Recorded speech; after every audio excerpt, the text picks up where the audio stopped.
Neutral ہو کے کوئی مسئلے کی تحقیق سامنے رکھتے ہیں نا دلائل کی دنیا میں, تو اس میں حنفیت کو سائڈ پہ رکھ دیتے ہیں. کیونکہ مجھے پتا ہے میرے بہت سے لسنر ایسے ہیں جو فقہ حنفی کو فالو نہیں کرتے, ان کو تھوڑی میں دلیل میں حنفیت پیش کروں گا, لیکن انہوں نے چھاپ بنا لی ہے.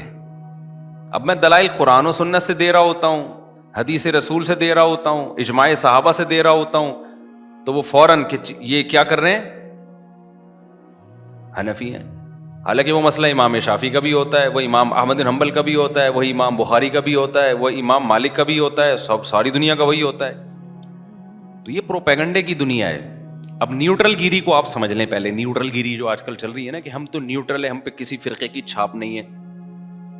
ہوتا پتہ ہے کیا ہے, اب لوگ کہتے ہیں کہ بھائی دو مولویوں میں جب پھڈا چل رہا ہے نا, اب ایک سواد ضاد کا بھی تھوڑا سا پھڈا شروع ہوا ہے, ضاد اور ضوا ہے کہ ضاد ہے. اس میں بھی لوگوں نے کیا کیا, ایک عالم کا بیان آیا کہ بھائی یہ ضاد ہے, دال کی طرح ہے. میرا پرانا بیان کسی نے چلایا کہ یہ ضا کی مشابہ ہے. اور ایک اور کیا نام ہے ان کا, مفتی عبدالواحد قریشی صاحب ہے نا, ان کا بھی بیان آیا کہ یہ ضا کے مشابہ ہے, ضا کے مشابہ. اب یہ دو علماء کا اختلاف تھا, تو کسی تیسرے نے آ کے کہا کہ میں تو نیوٹرل ہوں بھائی. وہ اس نے اپنی رائے پیش کر دی. یاد رکھو نیوٹرل آدمی جب اپنی رائے پیش کر دیتا ہے نا تو وہ نیوٹرل رہتا نہیں ہے, وہ خود اس جھگڑے میں کیا ہو گیا, ایک فریق بن گیا ہے. سمجھ میں آ رہی ہے بات کہ نہیں آ رہی ہے؟ مذہبی جھگڑا جب بھی ہوگا تو نیوٹرل قرآن و سنت ہیں. وہ جس کو کہہ رہے ہوں کہ یہ ٹھیک ہے وہ تو ٹھیک ہوگا. اب جب عوام سے یہ فیصلہ نہیں ہو پا رہا کہ قرآن و سنت کس کو ٹھیک کہہ رہے ہیں, تو پھر تو اسکالرز ہی فیصلہ کریں گے نا, تو وہ نیوٹرل ہو ہی نہیں سکتے. نہیں آئی میرا خیال ہے بات سمجھ میں؟ مثال کے طور پر آج کسی کے کمنٹس آئے ہوئے تھے سواد دواد اور یہ جو اس طرح کے جھگڑے ہیں نا, کہ کہا کہ فلاں اسکالر ہے وہ اس کا فیصلہ کرے گا. تو مجھے خیال ہوا میں نیچے اس میں لکھ دوں کہ وہ جب 3 کا پھڈا ہو جائے گا تو پھر ہم کہیں گے کہ چوتھا ہوگا جو ان کے تینوں کے درمیان کیا کرے گا, فیصلہ, کیونکہ وہ تو بھی ایک فریق بن گئے نا. یہ بالکل ایسا ہی ہے جیسے ہم یہ کہتے ہیں کہ یہ لوگ کہتے ہیں نا یہ اتنے سارے فرقے آپس میں لڑ رہے ہیں تو اس لیے یہ سب کیا ہیں, غلط ہیں. تو جب آپ نے کہا یہ سب غلط ہیں تو آپ بھی تو لڑ رہے ہیں کہ نہیں لڑ رہے؟ نہیں یہی بات میرا خیال ہے, کیونکہ یہ سب آپس میں ایک دوسرے کو غلط کہہ رہے تھے. آپ نے کہا کہ یہ سب غلط ہیں تو سب غلط ہو کر ایک اور فرقہ وجود میں آ گیا, تو آپ بھی اسی بیس پہ پھر آپ بھی غلط ہو گئے. کیونکہ جب یہ سب آپس میں لڑنے کی وجہ سے غلط ہیں تو پھر آپ بھی تو ان سب سے لڑنے کی وجہ سے آپ تو سب سے بڑے غلط ہو گئے, کہ یہ تو پھر بھی کوئی ایک سے لڑ رہا ہوگا, دوسرے کو سپورٹ کر رہا ہوگا. اور اگر سارے آپس میں لڑ رہے ہیں تو آپ بھی تو ان سب سے لڑ رہے ہو اور یہ سب آپ سے بھی لڑ رہے ہیں, تو وہی جنگ جس کی وجہ سے یہ غلط تھے اسی جنگ میں آپ بھی کیا ہو گئے ہو. تو یہ جو منجن بکھ رہا ہے نا کہ سارے فرقوں کو ختم کر کے لڑائی ختم کرنی ہے, یہ منجن ہی غلط ہے. یہ لڑائی قیامت تک ختم نہیں ہو سکتی, کیونکہ ان فرقوں سے ہٹ کر ذرا اوپر جاؤ. یہ تو قرآن و سنت کا سہارا لیتے ہیں نا.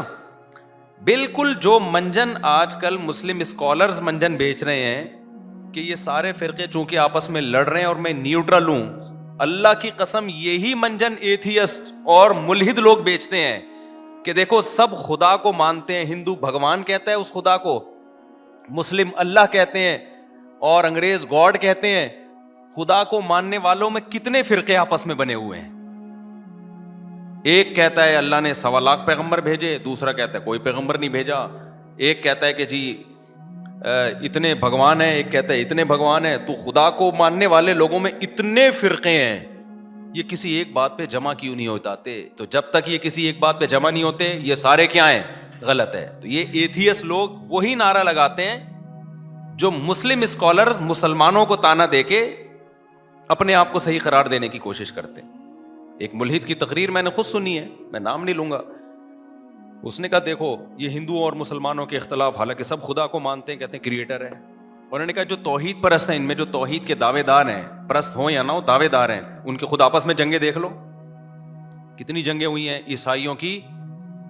دیکھو ایتھیسٹ عیسائیت کا بھی دشمن ہے, یہودیت کا بھی دشمن ہے اور مسلمانوں کا بھی دشمن ہے, ایسا ہی ہے نا.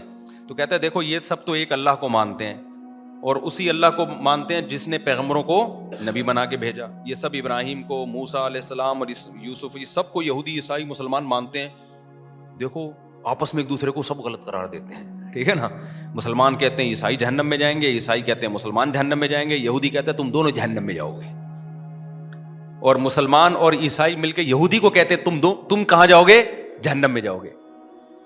تو ایتھیس لوگ آئے, دیکھا ان کے کلپ, جو آج کل کے اسکالر جو نیوٹرل کہتے ہیں نا ہمارا کوئی فرقہ نہیں, وہ دکھاتے, وہ دیکھو دیوبندی نے بریلوی کے خلاف فتویٰ دیا, اہل حدیث نے دیوبندی کے خلاف فتویٰ دیا, پھر دیوبندی نے اہل حدیث کے خلاف فتویٰ دیا, پھر دونوں نے مل کے دیوبندی کے خلاف فتویٰ دیا. بالکل وہی لطیفہ مجھے یاد آتا ہے کہ ایک آدمی کے پہلے سے بچے تھے, اس کی شادی ہو گئی خاتون سے جس کے پہلے سے بچے تھے, اب دونوں کے بھی بچے ہو گئے ہیں بھائی. تو ابھی آفس میں بیگم کا فون آیا, دیکھیں میرے بچوں نے آپ کے بچوں کو مل کے مارا, آپ کے بچوں نے میرے بچوں کو مل کے مارا, پھر آپ کے بچوں نے اور میرے بچوں نے ہم دونوں کے بچوں کو مل کے مارا ہے, میں بہت ٹینشن میں ہوں, آپ گھر پہنچے. تو یہ جو نیوٹرل اسکالرز کی بات کر رہا ہوں, جو کہتے ہیں نا ہم حنفی ہیں, نہ دیوبندی ہیں, نہ بریلوی ہیں, نہ اہل حدیث ہیں, ایکچولی ہم کوئی فرقے تو یہ منجن ہے, صحیح ہے نا. میں اصل فرقہ پرستی ختم کرنے کا کیا طریقہ ہے وہ میں بھی بتا رہا ہوں, یہ بہترین منجن ہے.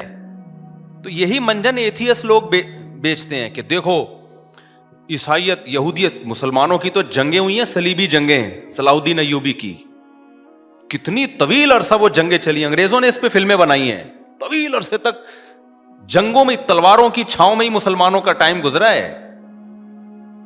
غزوہ بدر سے ہم شروع کرتے ہیں نا تو اب تک جنگ ہی چل رہی ہے. تو ایتھیس بولتا ہے یہ دیکھو یہ سب ایک خدا کو مانتے ہیں, یہودی بھی اللہ کو مانتا ہے, مسلمان بھی کس کو مانتے ہیں, اللہ کو مانتے ہیں, لیکن آپس میں تو یہ ہو نہیں سکتے. یہودی کہتا ہے عیسیٰ علیہ السلام اللہ کے معاذ اللہ اللہ کے نبی نہیں ہے, معاذ اللہ نقل کفر, وہ تو ولد الزنا ہے, معاذ اللہ نقل کفر, مریم نے معاذ اللہ, یہ تو منہ سے بولتے ہوئے بھی ہمیں خدا کا اللہ کا خوف آتا ہے, وہ تو ان کو معاذ اللہ نقل کفر ولد الزنا کہتے ہیں. اور عیسائی کہتے ہیں ولد الزنا ہونا دور کی بات, وہ تو اللہ کے بیٹے ہیں. ابے دیکھو بھائی, ایک کہہ رہا ہے, اب وہ کلپ نکال کے چلانا شروع کریں تھی اور چلاتے ہیں, ایک کہہ رہا ہے کہ اللہ کے پیغمبر ہیں, دوسرا کہہ رہے عام انسان نہیں بلکہ معاذ اللہ ان کا تو نسب ہی نہیں ہے. اور مسلمانوں نے کہا یہ دونوں غلط ہیں, ٹھیک ہے نا, یہ دونوں جہنم میں جائیں گے کیونکہ اصل پیغمبر تو کون ہے, محمد صلی اللہ علیہ وسلم ہے. یہ منجن ملحد لوگ بیچتے ہیں. بالکل یہی اسٹائل ان سیکولر لوگوں کا ہے جو لوگوں کو علماء سے کٹا رہے ہیں اور کہتے ہیں ہم کسی فرقے کو نہیں مانتے کیونکہ یہ کلپ دیکھو, یہ دیوبندی بریلوی کو گالیاں دے رہا ہے, یہ بریلوی دیوبندی کو برا بلا کہہ رہا ہے, یہ اہل حدیث فلاں کے خلاف کلپ, یہ آپس میں تو مل بیٹھ نہیں سکتے, یہ آپس میں نہیں ملتے, ہمیں کیا ملائیں گے. وہی ایک آدمی کی آنکھوں میں بھینگا پن تھا نا, بھینگا پن تھا ایک آدمی کی آنکھوں میں, تو اب کسی نے, اس کے دوست نے مذاق میں کہہ دیا تیری آنکھیں فلاں فلم کے ہیرو سے ملتی ہیں, یہ کسی لڑکی نے کہہ دیا چھیڑنے کی نیت سے نا, کہ تھوڑا بیچارہ خوش ہو جائے گا, یہ دل پہ لے گیا, یہ سمجھا واقعی میری آنکھیں فلاں ہیرو سے ملتی ہیں. تو اپنے دوست سے اس نے کہا کہ بھائی ذرا میری آنکھوں میں آنکھیں ڈال کے بتانا میری آنکھیں فلاں فلم کے ہیرو سے ملتی ہیں کہ نہیں ملتی. اس نے بہت غور سے آنکھوں کی میں گھس کے کہا یہ تو آپس میں نہیں ملتی, فلاں سے کہاں سے ملیں گی یہ. تو یہ اسکالر کیا کہتے ہیں بھائی, یہ دیوبندی بریلوی اہل حدیث یہ تو آپس میں ہی مسئلے حل نہیں کر پا رہے, ان سے بولو پہلے اپنے مسئلے تو حل کرو. یہ تو اس لیے ہم فرقہ پرستی کے خلاف ہیں, ہم جو دین لا رہے ہیں وہ کیا ہے, بالکل یہی اسٹائل کس کا ہے, ملحدین کا. تو جو جواب ہم ملحدین کو دیتے ہیں وہی ہم کس کو دیتے ہیں, ان اسکالرس کو دیتے ہیں کہ بھائی صاحب اگر یہودی عیسائی مسلمان ایک دوسرے کو غلط قرار دے رہے ہیں تو محض ایک دوسرے کو غلط قرار دینے کی بیس پہ تینوں غلط نہیں ہو جاتے. بعض دفعہ تین آدمی لڑ رہے ہوتے ہیں, ایک حق پر ہوتا ہے, دو کیا ہوتے ہیں, ناحق ہوتے ہیں. اس بیس پر کسی کو غلط قرار دینا ٹھیک نہیں ہے. محلے میں دو آدمی لڑ رہے ہیں, آپ نے کہا دونوں لڑ رہے ہیں دونوں غلط ہیں, آپ نے آ کے دونوں کو کوٹنا شروع کر دیا. تو جس بیس پہ آپ نے دونوں کو غلط قرار دیا اس بیس پہ آپ خود بھی غلط ہو گئے کہ نہیں ہو گئے. پھر تو کوئی ایتھیس سے ہٹ کے کوئی نیا بندہ ہے وہ کہے کہ میں ایتھیس کو بھی نہیں مانتا. ایک چیز مارکیٹ میں آئی ہے جس کو فری تھنکر کہا جاتا ہے, فری تھنکر. یہ مجھے پتا چلا جب میں ملیشیا میں گیا نا, تو ایک بندہ ویسی گپ شپ ہو رہی تھی, میں نے کہا آپ کا مذہب کیا ہے, اس نے کہا میں فری تھنکر. ابے میں نے کہا یہ کیا ہے, تھنک سے ہی فری ہو گیا. فری تھنکر کا مطلب خالص ذہن ہوں میں. وہ یہ دلیل دے سکتا ہے کہ ایتھیس کہہ رہا ہے خدا نہیں ہے, مسلمان کہہ رہے ہیں اللہ ہے, اور یہودی بھی کہہ رہے ہیں اللہ, یعنی کچھ لوگ کہہ رہے ہیں اللہ ہے, کچھ کہہ رہے ہیں اللہ نہیں ہے. پھر جو کہہ رہے ہیں اللہ ہے ان میں اتنے فرقے ہیں, کوئی کہہ رہا ہے ایک ہے, کوئی کہہ رہے بہت سارے ہیں, اس کا نام کیا ہے اس میں اختلاف ہے. مسلمان کہتے ہیں اس کا نام اللہ ہے, ہندو کہتے ہیں اس کو کیا کہتے ہیں بھگوان کہتے ہیں. پھر جو ایک خدا کو مانتے ہیں ان میں کتنے فرقے ہیں, ایک کہتے ہیں عیسیٰ علیہ السلام اللہ کے بیٹے ہیں, عام پیغمبروں سے بھی بہت اونچے ہیں, وہ تو اللہ کے بیٹے ہیں. ایک کہہ رہے کہ وہ تو معاذ اللہ نقل کفر, وہ تو ولد زنا ہے, نقل کفر, کفر نباشت. اور مسلمان کہہ رہے ہیں بھائی کہ عیسیٰ اللہ کے نبی ہیں, لیکن محمد صلی اللہ علیہ وسلم وہ بھی اللہ کے نبی ہیں. تو وہ فری تھنکر کیا, اور دوسرا کہہ رہے خدا سرے سے ہے ہی نہیں. تو اس نے کہا یہ سارے غلط ہیں. صحیح کیا ہے بھائی؟ صحیح میں ہوں, صحیح میں ہوں. کیوں صحیح ہو؟ کیونکہ یہ سارے کیا ہیں. ابے تو تیرا بھی تو کوئی نظریہ ہوگا نا. اب وہ اگر کوئی نظریہ اختیار کرتا ہے تو وہ بھی فریق کا حصہ بن جاتا ہے. وہ کہتا ہے خدا نہیں ہے تو چل تو بھی تو اسی فریق کا حصہ بن گیا. وہ کہتا ہے خدا ہے تو بھائی ہے تو کس تفصیل کے ساتھ ہے, ایک ہے یا بہت سارے ہیں؟ ایک ہے تو آسمانی کتابوں کا ماننے والا ہے. پھر تو کہ پھر جو ہے عیسیٰ اللہ کے بیٹے ہیں یا نہیں ہے, تو بھی تو اسی جنگ میں آ گیا نا بھائی. تو وہ اس کے جواب میں کہتا ہے میرا کوئی کانسیپٹ ہی نہیں ہے, میں فری تھنکر ہوں. یہ مطلب ہے میرا کوئی فرقہ نہیں ہے. جب کہتا ہے نا کوئی میرا کوئی فرقہ نہیں ہے تو اس کا مطلب میں فری تھنکر, وہ جو جس کا اینڈ وہاں ہوا تھا نا, تو بھی یہی ہے. تو یہ مارکیٹ میں منجن کیا ہو رہا ہے. تو بھائی آپ نہ فرقوں کو ختم کر سکتے ہو, کوشش کرو ختم کرنے کی. کوشش کیسے کرو؟ آپ اس میں تحقیق کرو ان میں صحیح کون سا ہے, جو صحیح ہے اس کو سپورٹ کرو. اس صحیح میں اگر کچھ غلطیاں ہیں تو ان کی اصلاح کی کوشش کرو. یہ طریقہ ہے. اور چھوڑ دو جو صحیح نہیں ہوتا اس کو اپنے حال پہ چھوڑ دو, وہ آپ کے ذمہ نہیں ہے. نہ قیامت میں آپ سے سوال ہوگا. ہمارے نبی صلی اللہ علیہ وسلم کو اللہ نے بھیجا, فرقوں کو ختم کرنا تو بات کی بات ہے. سب سے پہلے تو دنیا کے مختلف مذاہب کا مسئلہ تو فرقوں سے بھی اوپر کی چیز ہے نا. ارے ایک آدمی دیوبندی بریلوی اہل حدیث بن جاتا ہے, یہ زیادہ برا ہے, یہ وہ ہندو ہو جاتا ہے, یہ زیادہ برا ہے. ہندو ہو کے تو وہ مانتا ہی نہیں قرآن کو. تو فرقوں کے ختم کرنے سے بڑا ٹاسک جو ہمارے پاس ہے وہ تو مختلف مذاہب کو ختم کرنا ہے, کیونکہ ہمارا یہ دعویٰ ہے کہ اسلام ہی نجات کا واحد ذریعہ ہے. لیکن کیا کر پائے ہم لوگ اب تک؟ اب کوئی ایتھیسٹ کہے کہ تم لوگ آپس میں اختلاف ختم نہیں کر پا رہے, تمہارے تو اتنی جنگیں, تمہاری تو, ہم کہیں گے نہیں کر پا رہے بھائی, ہمارے بس میں نہیں ہے. ہم حق بیان کر دیتے ہیں بھائی, یہ ٹھیک ہے, جس نے ماننا ہے مانے, نہیں مانا تو ہمارے پاس وہ ڈنڈا ہے نہیں چلانے کے لیے.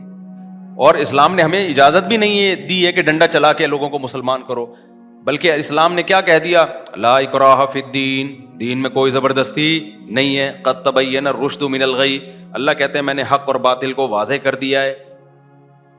تو جب زبردستی نہیں ہے تو کوئی بات نہیں. وَلِذَٰلِكَ خَلَقَهُمْ, اللہ پتہ کیا جواب دیتا ہے کہ تم فرقوں سے ٹینشن میں ہو. فرقوں سے بڑا مسئلہ کیا ہے؟ مذہب. جو مذہبی لوگوں کے چینج ہیں, فرقے کم از کم اللہ رسول کو مان تو رہے ہیں نا, تشریحات میں ڈنڈی مار رہے ہیں, گڑبڑ کر رہے ہیں. کچھ ڈنڈی نہیں مار رہے, کچھ ڈنڈی مار رہے ہیں. اس سے بڑی گمراہی تو یہ کہ اللہ ہی کے منکر ہیں بہت سے لوگ. اس سے بڑی گمراہی تو یہ کہ بہت سے لوگ تو اللہ کے ساتھ غیروں کو شریک کر رہے ہیں.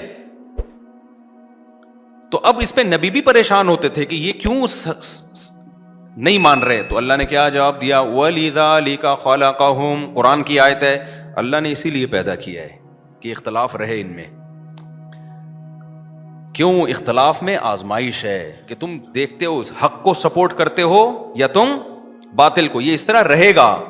یہ عیسیٰ ابن مریم آ کے ختم کریں گے علیہ الصلوۃ والسلام, سارے فرقے ختم ہو جائیں. وہ تلوار کی طاقت سے ہوں گے, وہ بھی مناظروں سے نہیں ہوں گے, وہ تلوار کی طاقت سے ختم کریں گے عیسیٰ علیہ السلام آ کے. کیونکہ کون آپ کی دلائل سے کچھ لوگ مان لیتے ہیں, کچھ پھر بھی ڈٹے رہتے ہیں, کیونکہ بہت سے لوگوں کے مفاد وابستہ ہوتے ہیں. ان کو بات سمجھ میں آ رہی ہوتی ہے لیکن پھر بھی نہیں مانتے. آج ایک آدمی میرے سے الجھا نا, کہہ رہے ہیں آپ یہ کہہ رہے ہو عدالتی خلا معتبر نہیں ہے. عدالتی خلا معتبر, جب ایک عورت نہیں رہنا چاہتی, جب ایک عورت نہیں رہنا چاہتی, اس پہ زور لگا رہے ہیں.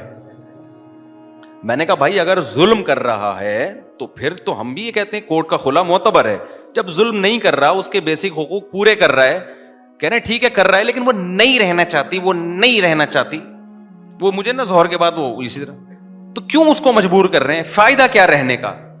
میں نے کہا اس کا حل شریعت نے بتایا ہے کہ اگر حقوق بھی ادا کر رہا ہے لیکن عورت کو کسی بھی وجہ سے میاں پسند نہیں آ رہا, تو اللہ نے ایک راستہ رکھا ہے کہ بھائی شوہر سے طلاق کا یعنی خلا کا مطالبہ کر لو. اور خلا طلاق ہی ہے اس کو بولو مہر لے لے بھائی, میری جان چھوڑ دے. شوہر اگر اس بات کو سیریس نہیں لیتا تو کورٹ میں کیس کر دے. کورٹ میں یہ کیس نہیں کرے جج میں آپ کی بیوی ہوں لہذا آپ مجھے طلاق دے دو. کورٹ میں کہے کہ میں بیوی جس کی ہوں دے گا وہی, آپ صرف اپنی بیوی کو دیں گے. ہاں میں جس کی بیوی ہوں نا مجھے وہی دے گا, لیکن وہ میری بات کو سیریس نہیں لے رہا. کورٹ کا مطلب یہ ہوتا ہے کہ شوہر سیریس لے, آپ اس کو نوٹس بھیج کے بلائیں تو شوہر پھر سیریس لے گا, اور شوہر کو یہ بھی اطمینان ہو جائے گا کہ بھائی جب عدالت انوالو ہوتی ہے تو میرا مہر مجھے لازمی ملے گا, ورنہ ایسا نہ ہو میں نے ادھر طلاق دی اور مہر بھی لے کے بیوی شارٹ ہو جائے. تو جتنے بھی پھر خلا کے بعد کے جو مسائل ہیں, عدت کا خرچہ, اس میں کورٹ انوالو ہوگی. جب کورٹ انوالو ہوتی ہے تو بھاگنے کا راستہ نہیں رہتا, نہ شوہر کے لیے نہ بیوی کے لیے. تو میں نے کہا یہ راستہ, اگر وہ دے دیتا ہے تو ٹھیک ہے, نہیں دے دیتا تو پھر کیا کرے, صبر کرے وہ, کیونکہ طلاق کا حق, نکاح ختم کرنے کا حق تو مرد کے پاس ہے. پھر وہی نہیں, جب وہ نہیں رہنا چاہتی ہے, یہی اسٹائل تھا ان کا. نہیں مفتی صاحب آپ آج ہی کی بات ہے ظہر کے بعد, جب وہ نہیں رہنا چاہتی ہے, میں نے کہا میرے بھائی چھوڑ دے اسلام کو. پھر میں نے کہا میں آپ عقل سے ثابت کرنے میرے پر تھوپ رہے ہو ایک مسئلہ. یہ پتہ ہے کیا ایک لاجک پیش کرتے ہیں, ایک عورت نہیں رہنا چاہتی تو کیوں اسلام اس کو مجبور کر رہا ہے رہنے پر. اسلام کہہ رہا ہے یہ آپشن آپ کے پاس نہیں ہے, کہ جب وہ بیسک حقوق ادا کر رہے تو بھاگنے کا آپشن آپ کے پاس نہیں ہے, آپ کے پاس نہیں ہے یہ رائٹ. جب وہ بہت دفعہ سمجھا دیا نا ان کو دلائل سے, نہیں آ رہا کہ نہیں رہنا چاہتی تو اس میں فائدہ کیا ہے. میں نے کہا بھائی پھر ٹھیک ہے, آپ کی اگر 6-7 بچے ہیں نا, مجھے پتا تو ان کے 6-7, میں نے کہا آپ کی بیگم بول رہی ٹاٹا میں جا رہی ہوں, اب آپ میرے پاس آؤ گے بھائی, میں ساری زندگی پہ بیوقوف ہوں, میں اس کو اس کا 10 سال سے نان نفقہ اٹھا رہا ہوں. دیکھو دلہن سے عشق جیسی محبت تو 1 مہینے کے بعد ختم ہو جاتی ہے, اس کے بعد تو ذمہ داری کے چکر میں پال رہا ہوتا ہے آدمی. اب جو تمہیں دلہن سے پہلی رات میں لگاؤ تھا, کیا وہ اب بھی ہے؟ کوئی نہیں دیکھ رہا تمہیں. 20-30 سال 10 سال کے بعد تھوڑی ہوتا ہے وہ لگاؤ. محبت دوسرے اسٹائل میں ہوتی ہے. میرے بچوں کی ماں ہے, میرے ساتھ اس نے اتنا ٹائم گزارا, اس لحاظ سے تو ہوگی, وہ جذبات تھوڑی ہوتے ہیں. پہلی رات میں تو جو ہے نا, یا شروع کی راتوں میں تو دوست برے لگ رہے ہوتے ہیں, گٹر کے ڈھکن جن پہ ساری زندگی گزار دی وہ برے لگ رہے ہوتے ہیں. لیکن کیا یہ جذبات بعد میں رہتے ہیں؟ اس کے بعد ذمہ داریاں سمجھ کے, یار وائف ہے میری, جو ہے نا میرے والد کی بہو ہے, میرے بھائیوں کی بھابھی ہے, اور جو ہے کیا نام ہے, ایک میں چھوڑ دوں گا, بدنام ہو جاؤں گا سوسائٹی میں, عزت کا, اور اس کی بھی زندگی برباد ہوگی. تو 10 سال 15 سال اس نے کیا کیے, گھر بسانے کے لیے قربانی دی ہے. اگر اس کو پتا ہوتا 15 سال کے بعد یہ نکل جائے گی تو کہتا ابھی نکل جا بھائی, میں پاگل ہوں, میں 10 بچے پیدا کر کے, یہ 6 بچے پیدا کر کے تجھے نکالوں گا یہاں سے. اب آپ اس 6 بچوں کے بعد اس کو آپشن بول رہے ہو کہ وہ جب نہیں رہنا چاہتی, وہ جب نہیں, وہ ان کا اسٹائل ہی یہی تھا. تو میں نے کہا آپ کی بیگم آج بولے 6 بچوں کے بعد کہ میں جا رہی ہوں, آپ بولو گے کہ میں پاگل ہوں؟ بھائی جو تجھے 10 سال 15 سال سے میں پال رہا ہوں, تو پہلے چلی جاتی, پہلے چلی جاتی نا تو. تو میں نے کہا ٹھیک ہے, آپ اپنی بیگم کو یہ مسئلہ بتائیں کہ بیگم کوئی بھی پسند آ جائے نا تم, تو تمہارے پاس یہ آپشن ہے, تو تم چلی جانا, اور جب میں تمہیں روکوں گا تو تم کہنا جب میں نہیں رہنا چاہتی تو مجھے کیوں روک رہے. تو آپ یہ بولو گے کہ پھر پہلے بول دیتی نا مجھے. اور اب جب عدالتی خلا سوسائٹی میں چلے گا نا, تو مرد کو پتا ہے کہ 10 سال کے بعد بھی جا سکتی ہے. تو میں بار بار کہہ رہا ہوں, اس کا نقصان کس کو ہوگا بھائی؟ عورت کو ہوگا. مرد کہہ گا جب 10 سال کے بعد بھی کوئی بھروسہ نہیں ہے, جا سکتی ہے. آپ کہہ سکتے ہو نہیں جی ہمیں اپنی بیوی پہ بڑا اعتماد ہے, بڑی نیک ہے, یہ 10-20 سال کے بعد بھی نہیں جائے گی. دنیا میں ایسا اعتماد کہ 20 سال کے بعد کا بھی آپ کو پتا ہو کہ کیا ہونے والا ہے, یہ کسی کے بارے میں بھی نہیں. یہ گارنٹی صرف پیغمبر کی ہو سکتی ہے. یہ تو نہ شوہر کی ایسی ہو سکتی ہے نہ بیوی کی ہو سکتی ہے. آج جو اچھا ہے کل برا ہو سکتا. تبھی تو حدیث میں آتا ہے, تبھی ہم یقینی جنتی کسی کو کہہ سکتے ہیں, نہ جہنمی کہہ سکتے ہیں نہ جنتی. وجہ کیا ہے کہ آج نیک ہے کل برا ہو جائے, آج برا ہے کل کیا ہو جائے, توبہ کر کے اچھا ہو جائے. تو یہ بیوی کے بارے میں کیسے کہہ سکتے ہو کہ آج ٹھیک ہے تو کبھی بھی خراب نہیں ہو سکتی؟ یہ کیسے کہہ سکتے ہو؟ تو اس کا نقصان کیا ہوگا؟ مرد کہے گا جب یہ جس دن یہ نہیں رہنا چاہے گی تو کیا ہوگی, یہ کو چھوڑنا پڑے گا. تو میں نے کہا بھائی میں اسلام آپ کے سامنے بتاؤں گا, آپ کو اسلام سمجھ میں نہیں, چھوڑ دو آپ اسلام. پھر وہی اسکالرز آ جاتے ہیں آج کل جو مشکات کی اتنی حدیثیں پھینکتے رہو بیٹھ کے. کوئی حدیث نہیں ہے مشکات کی جس میں آ رہا ہے کہ جب کوئی نہیں رہنا چاہتی تو وہ کیا ہوگا, وہ چلی جائے گی. ایسی کوئی حدیث نہیں ہے مشکات کی, جج کوئی اختیار ہی نہیں ہے. تو خیر ہم کہاں جا رہے تھے؟ تو میں نے کہا بھائی جو فری تھنکر ہے نا, اب وہ کیا کہتا ہے کہ دیکھو یہ اس سے لڑ رہے ہیں, وہ اس سے لڑ رہے ہیں, یہ فلانے سے لڑ رہا ہے, یہ ڈمکانے سے لڑ رہا ہے. تو اب آپ نے کیا کیا, آپ نے کہا کہ چونکہ ملحدین کے اپنے پھڈے چل رہے ہیں, جو خدا کے منکر ہیں ان کے خدا والوں سے, اور خدا جو مانتے ہیں ان کے آپس میں, تو اب میں نیوٹرل ہوں گا. میں ان میں سے کسی کو بھی ٹھیک نہیں سمجھتا. اب نیوٹرل ہو کے تو کیا کرے گا؟ سارے عقیدے تو ختم ہو گئے نا, جو خدا کو ماننے والے بھی ختم, خدا کا انکار کرنے والے بھی. پھر جو خدا کو مانتے ہیں ان میں توحید پرست بھی اور مشرک بھی. پھر جو توحید پرست کا دعویٰ کرتے ہیں سچی مچی میں توحید پرست ہیں بھی یا نہیں ہیں وہ بھی. پھر پیغمبروں کو ماننے والے نہ ماننے والے سارے ختم ہو گئے. اب تو کیا کرے گا؟ ہم تو کہیں گے انہی میں سے جو صحیح لگتا ہے اس کو فالو کر. جو کہتا ہے یہ چونکہ آپس میں لڑ رہے ہیں لہذا میں ان میں سے کسی کو بھی ٹھیک بولو نہیں مانتا. اب کیا عقیدے تو سارے ختم ہو گئے ہیں بھائی مارکیٹ میں. تو ایک نیا اس نے فرقہ بنایا کہ فری تھنکر. فری تھنکر کا مطلب نہ میں یہ مانتا ہوں کہ اللہ ہے, نہ میں یہ مانتا ہوں کہ اللہ نہیں. یعنی اس کا یہ بھی ایک کانسیپٹ ہے, دماغ کو خالی رکھ کے زندگی گزارو. حالانکہ یہ سب سے برا کانسیپٹ ہے. یہ یوں سمجھو کہ بارش سے بھاگا اور پرنالے کے نیچے آ کے کھڑا ہو گیا. آپ کو ایک بندہ آ کے کہہ رہے یہ تمہارا باپ ہے. کچھ آپ جنگل میں کہیں گم ہو گئے تھے, اب کوئی صاحب آ کے کہہ رہے ہیں یہ آپ کے والد صاحب ہیں یا یہ آپ کی والدہ ہیں. تو آپ کیا کر رہے ہو؟ اب تحقیق نہیں کر رہے کہ والدہ ہیں یا نہیں ہے. یا تو آپ تحقیق کر کے ثابت کر دو بھائی یہ میری ماں نہیں ہے, یہ کیا ہے میری ماں نہیں ہے. کوئی نہ کوئی دلیل کے تانے بانے آپ ملا دو, مناظرے شروع ہو جائیں گے, آپ کے ڈی این اے کی رپورٹیں آنا شروع ہو جائیں گی, لیکن آپ کا ایک کانسیپٹ ہوگا. تو کچھ لوگ آپ کا ساتھ بولو دے دیں گے, کچھ جو آپ کے دلائل سے متفق ہوں گے.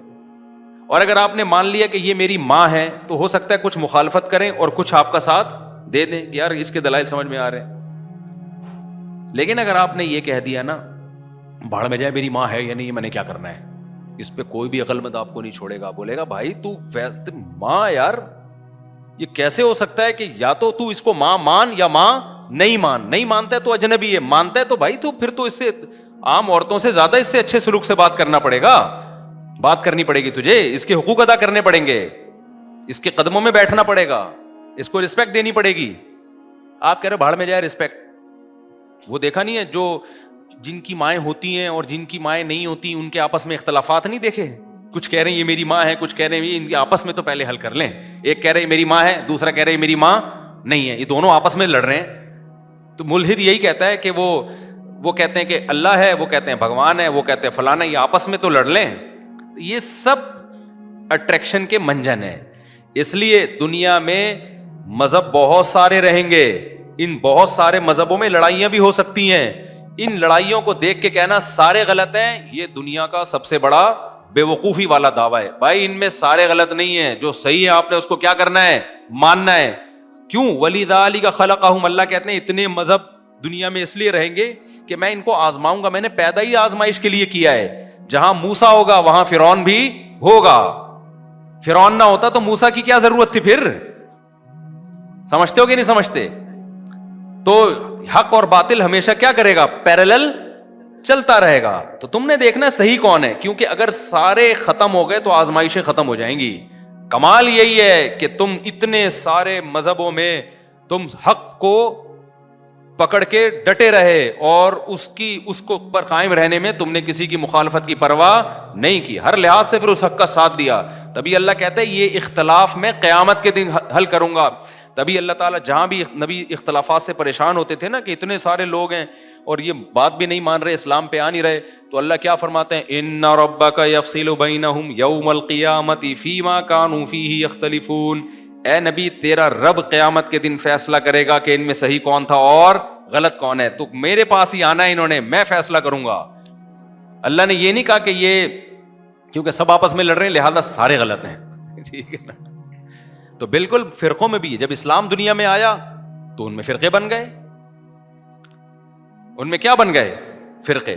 اب دیکھو ایک اہم پوائنٹ کی بات ہے, اللہ کی بات سمجھ میں آ جائے کیا اللہ نے ایسا کیا کہ جب دنیا کے سارے مذاہب غلط ہو گئے تھے تو اللہ نے سب کو غلط ہی چلا دیا؟ اللہ نے حق پیغمبر کو بھیجا نا، محمد صلی اللہ علیہ وسلم کو، اور آخری نبی بنا کے بھیجا. تو پتہ ہے آخری نبی کی برکت سے کام کیا ہوا ہے؟ ایک بڑا خاندانی کام ہو گیا.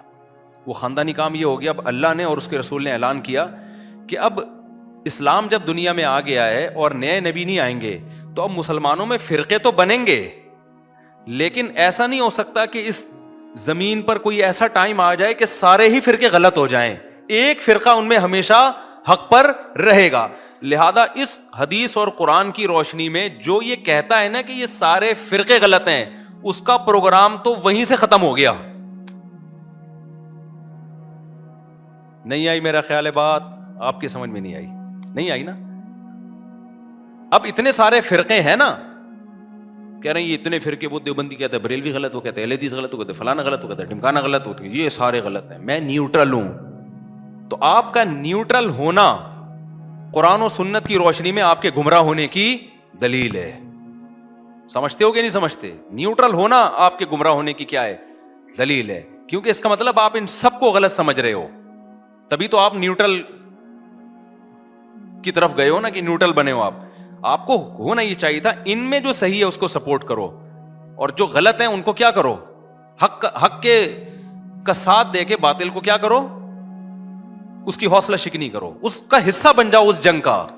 ہم تلوار سے جنگ کی بات نہیں کر رہے، ہم زبان سے جنگ کی بات کر رہے ہیں. جیسے دو آدمیوں کی بحث ہو رہی ہے، آپ نے کہا سالے دونوں غلط ہے کیونکہ دونوں بحث کر رہے ہیں. نا نا نا نا نا نا نا، اگر حق ان دونوں میں منحصر ہے، یا تو یہ ہو سکتا ہے کہ دونوں واقعی غلط ہوں، لیکن اگر آپ کو دلیل سے ثابت ہو گیا کہ یہ 6 آدمی آپس میں بحث کر رہے ہیں، یہ 6 غلط نہیں ہو سکتے، ان میں ایک صحیح ہے باقی 5 کیا ہیں؟ غلط ہیں. تو پھر ان کی بحث اور مناظرے اور فتوے بازی کی بیس پہ آپ نے یہ کہنا کہ یہ سارے غلط ہیں، یہ غلط ہوگا. کیونکہ ہمیں بتا دیا کہ ان 6 جو بحث کر رہے ہیں دلیل سے پتہ چل گیا ان میں ایک ٹھیک ہے. تو اب آپ نے اس بحث سے جان نہیں چھڑانی ہے، جو صحیح ہے اس کا حصہ بن کے آپ نے بھی اس بحث میں ان کے ساتھ شریک ہو جانا ہے. بھائی جان جس چیز کی سمجھ میں آ رہی ہے ذرا ہاتھ کھڑا کریں. مجھے لگ رہا ہے یہ ٹیکنیکل باتیں ہو رہی ہیں جو اوپر سے گزر رہی ہیں، سب کی سمجھ میں آ رہا ہے الحمدللہ. بعض دفعہ آسان بات ہوتی ہے، میں ویسے ہی سوال کھڑا کر دیتا ہوں اس میں. تو اب میں آپ کو بتاتا ہوں، بات ادھر چلی گئی ہے تو اس کو کمپلیٹ کریں میرے بھائی. اور ایک بات آپ کو بتاؤں یار، تم ابھی چھوڑو، پھر میں وہی الفاظ استعمال کروں گا نا. دیکھو علم علماء دیوبند کے پاس ہے، آپ کو صحیح بات بتاؤں میں، علم علماء دیوبند کے پاس ہے. علم میں ایک ہوتی ہے کوانٹٹی، ایک ہوتی ہے عمق. میں نیوٹرل ہو کے یہ بات کر رہا ہوں.